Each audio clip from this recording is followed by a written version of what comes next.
Hey guys, welcome back to day 2, chest and back. And today we're going to do a little bit of antagonist work, meaning we're going to work our chest and then we're going to superset with our back and rear delts. And so starting out, we're going to use the machine chest press, okay? And so with that, make sure with any machine, in order to really get a good contraction and hold that contraction with your chest, I want you pushing with the outside of your hand so that you keep that squeeze.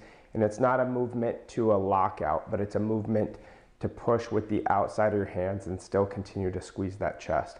Okay, so we're going to do that with a flat bench machine, which you'll be sitting upright but working in this motion. Okay, we're going to superset that with reverse flies. So we did these a long time ago, but I want you to make sure that when you're pushing, watch my hands. My hands are not flat this way, where they're going to recruit more tricep, but they're actually angled a bit like that. So I clinch, make a fist, and I'm pushing with the outside of my hand.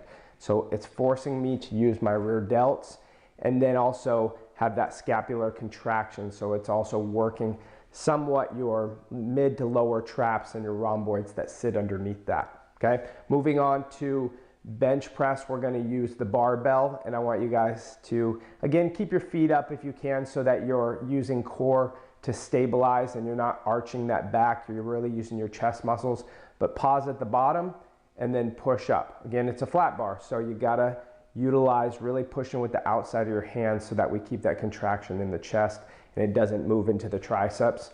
We're going to superset that with a high row. I want you guys to drop the seat on this high row so that we're working upper back instead of the lats this time. So when your seat is down low, it forces your elbows up. Okay, again, that's going to use that middle to upper back section instead of dropping it down to the lower lats when your elbows drop down. Okay, and then the last one, plank to push-ups, which I want you to focus on keeping a pattern.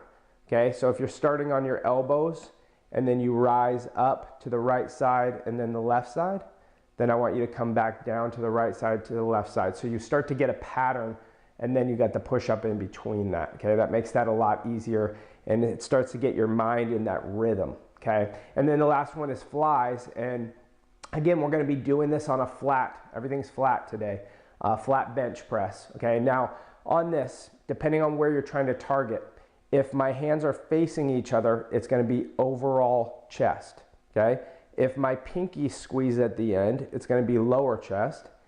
And if I keep my thumbs up the whole time, it's going to be a little bit more upper chest.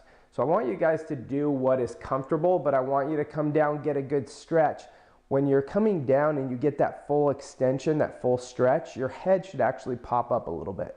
Okay? Then as you squeeze, your head's going to fall back. It's the same thing when you're doing a press.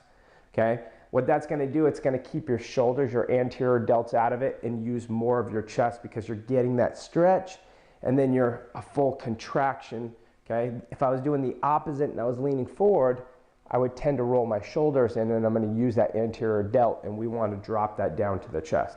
All right, I hope those help. I will see you guys tomorrow. You guys have a great workout. See you later.